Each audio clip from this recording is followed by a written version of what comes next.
அத்தியாயம் 45. வங்காளத்தின் ஆனந்தமயி அன்னை.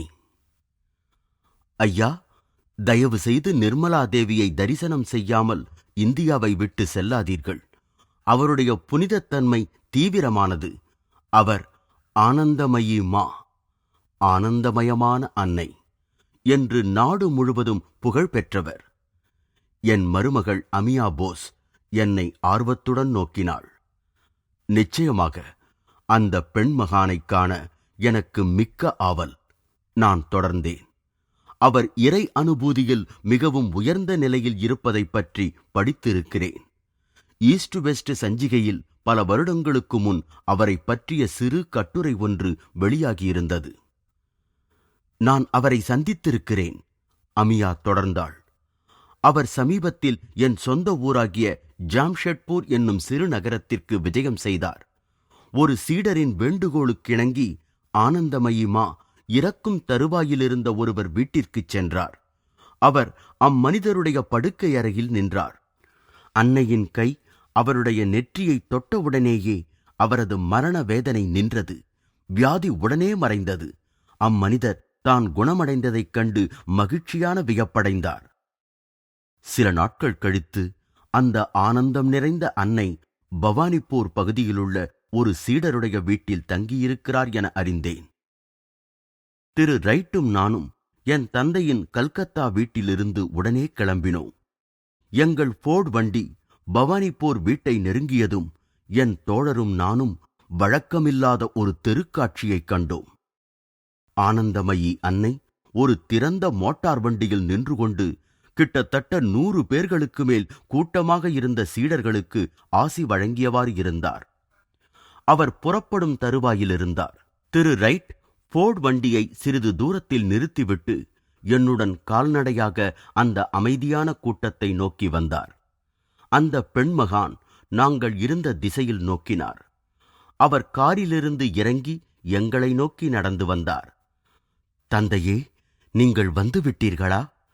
ஆர்வம் மிகுந்த இந்த சொற்களுடன் அவர் தன் கரங்களால் என் கழுத்தை கட்டிக்கொண்டு தன் சிரத்தை என் தோளின் மீது சாய்த்துக் கொண்டார்.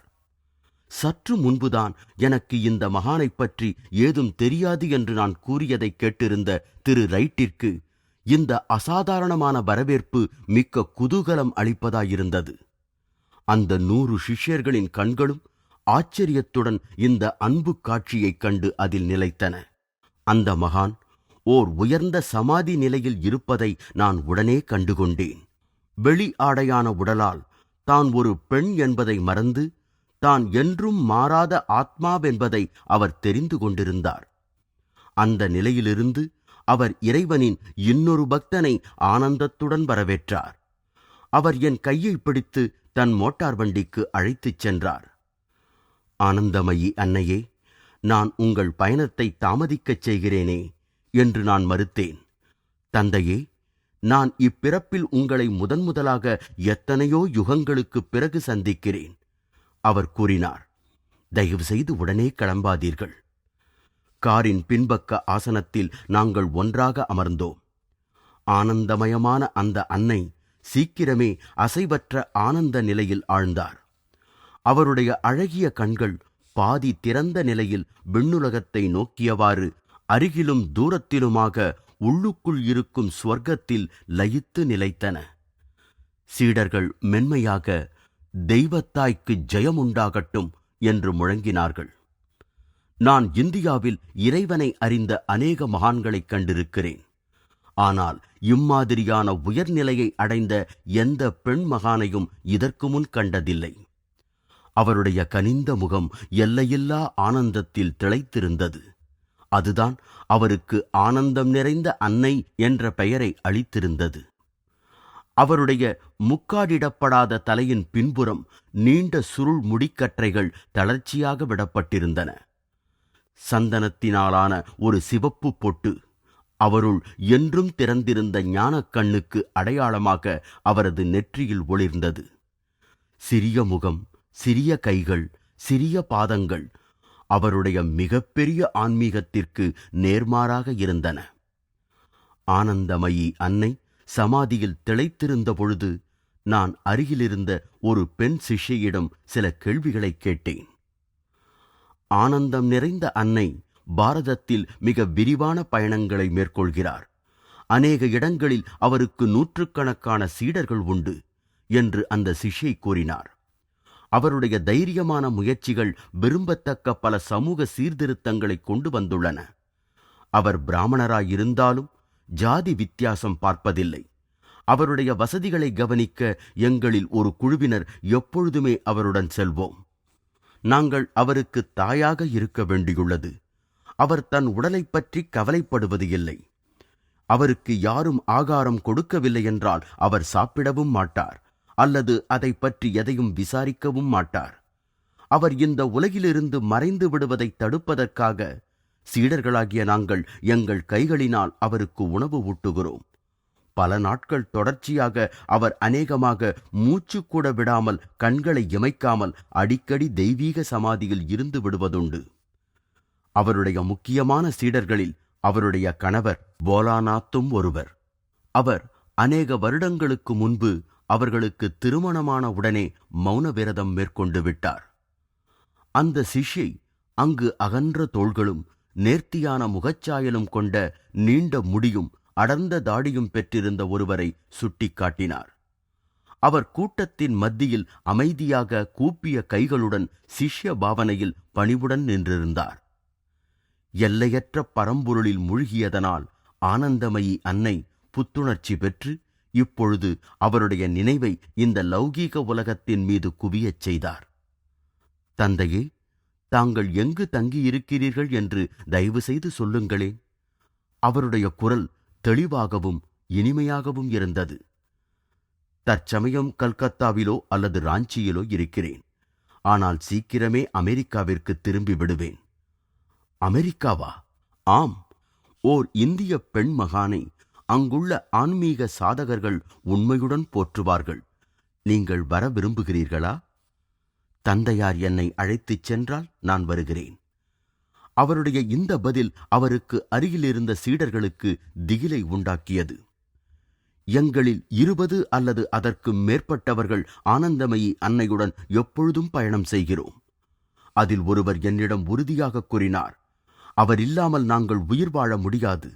அவர் எங்கெல்லாம் செல்கிறாரோ நாங்களும் சென்றாக வேண்டும். நடைமுறைக்கு ஒத்துவராத அம்சத்தைக் கொண்டிருந்த, தானாகவே விரிவடைந்த அத்திட்டத்தை நான் தயக்கத்துடன் கைவிட்டேன். தங்கள் பக்தர்களுடன் ராஞ்சிக்காவது வருகை தாருங்கள், நான் அம்மகானிடம் விடைபெறும் பொழுது கூறினேன். தாங்களே ஒரு தெய்வீக குழந்தையாதலால் என் பள்ளிக்கூடத்தில் உள்ள சிறுவர்களை உங்களுக்கு மிகவும் பிடிக்கும். தந்தையார் எப்பொழுது என்னை அழைத்துச் சென்றாலும் நான் சந்தோஷமாக வருவேன். அதற்கு பிறகு சீக்கிரத்திலேயே ராஞ்சி வித்யாலயம் அப்பெண் மகான் வாக்களித்த வருகைக்காக விழாக்கோலம் பூண்டிருந்தது. சிறுவர்கள் எந்த விழாவானாலும் ஆவலுடன் எதிர்பார்ப்பார்கள். பாடம் கிடையாது, மணிக்கணக்காக சங்கீதம், போதாததற்கு எல்லாவற்றிற்கும் மேலாக விருந்து வேறு. வெற்றி! ஆனந்தமயி அன்னைக்கு வெற்றி! அந்த பெண் மகானின் கூட்டம் பள்ளியின் வெளிவாயிலில் நுழைந்ததும் இந்த குதூகல வரவேற்பு ஆர்வமிக்க பல சிறுவர்களிடமிருந்து திரும்ப திரும்ப ஒலித்தது. மஞ்சள் நிற சாமந்தி மலர்களின் பொழிவு, தாளங்களின் ஒலி, சங்கொலி முழக்கம், மிருதங்க வாத்தியம், இவைகளுடன் வரவேற்பு. எங்கும் எடுத்துச் செல்லக்கூடிய ஸ்வர்க்கத்தை தன் இதயத்திலேயே தாங்கியவாறு அந்த பேரானந்தத்தாய் வித்யாலயத்தின் சூரிய ஒளி நிறைந்த மைதானத்தில் புன்னகையுடன் உலாவினார். இங்கு மிக அழகாக இருக்கிறதே என்று ஆனந்தமயி அன்னை நான் அவரை அங்குள்ள பிரதான கட்டிடத்திற்கு அழைத்துச் செல்லும் பொழுது கருணையுடன் உரைத்தார். ஒரு குழந்தையின் சிரிப்புடன் என் அருகில் அமர்ந்தார். அன்பான நண்பர்களில் மிகவும் நெருக்கமான ஒருவராக அவர் நம்மை உணரச் செய்கிறார். ஆயினும் அவர் நம்மிடமிருந்து விலகி இருப்பதான ஒரு தூரம் அவரைச் சுற்றி எப்பொழுதும் பரவியுள்ளது. எங்கும் நிறைந்த பரம்பொருளின் முரண்பாடான ஒரு தனிமை. எனக்கு உங்கள் வாழ்க்கையைப் பற்றி ஏதாவது கூறுங்களே. தந்தை அதை பற்றியெல்லாம் அறிவார், திரும்ப கூறுவானேன்? ஒரு சிறு பிறவியின் நிஜ வரலாறு கவனிக்க வேண்டிய ஒன்றல்ல என்று அவர் தெளிவாக உணர்ந்திருக்க வேண்டும். நான் சிரித்து மறுபடியும் என் வேண்டுகோளை திரும்பக் கூறினேன். தந்தையே, சொல்வதற்கு ஒன்றுமில்லை. அவர் தன் அழகான கைகளை இல்லை என்ற முறையில் விரித்தவாறு சைகை செய்தார். என் உணர்வு என்றுமே இந்த நிரந்தரமில்லாத உடலுடன் ஒன்றியதில்லை.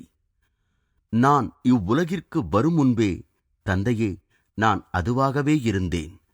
சிறு பெண்ணாக இருந்தபோதும் நான் அதுவாகவே இருந்தேன். நான் வயதான பெண்ணாக வளர்ந்தேன். அப்பொழுதும் நான் அதுவாகவே இருந்தேன். நான் எந்த குடும்பத்தில் பிறந்தேனோ அவர்கள் இந்த உடலுக்கு மணமுடிக்க ஏற்பாடுகள் செய்தபொழுதும் நான் அதுவாகவே இருந்தேன். மேலும் தந்தையே, தங்கள் முன்னால் இப்பொழுதும் நான் அதுவாகவே இருக்கிறேன்.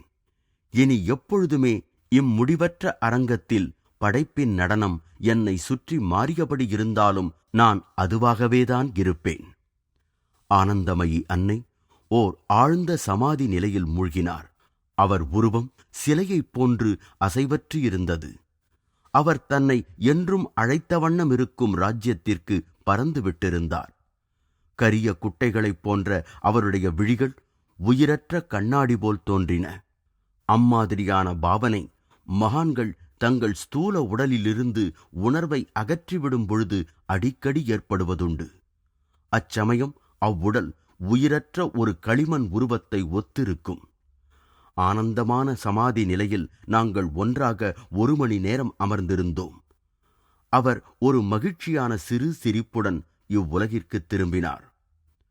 ஆனந்தமயி அன்னையே, நான் கூறினேன், தயவு செய்து என்னுடன் தோட்டத்திற்கு வாருங்கள்.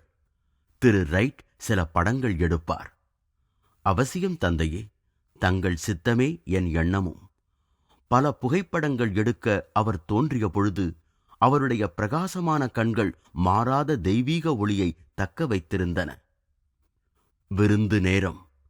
ஆனந்தமயி அன்னை தன் கம்பளி ஆசனத்தில் அமர அவர் பக்கத்தில் ஒரு சிஷ்யை அவருக்கு உணவு ஊட்டுவதற்கு தயாரானாள்.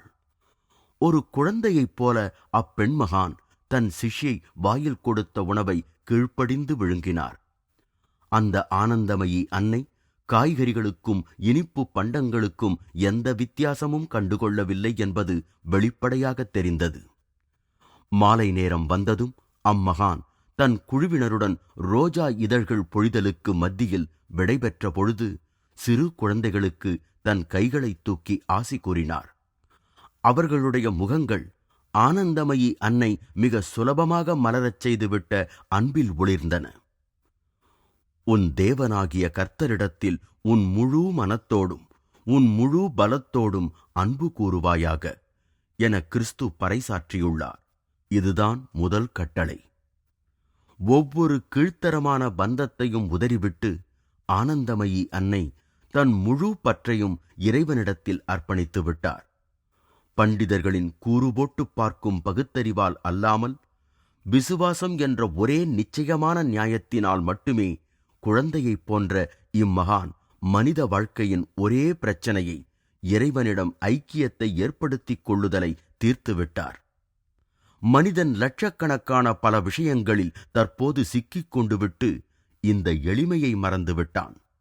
ஒருமையுடன் படைப்பவனிடம் அன்பு செலுத்துவதை மறுத்துவிட்டு நாடுகள், பரோபகாரமான வெளிக்கோயில்களின் சம்பிரதாய சடங்குகளில் அக்கறை செலுத்துவதான பாவனையில் தங்கள் நம்பிக்கை துரோகத்தை மறைக்க முயல்கின்றன.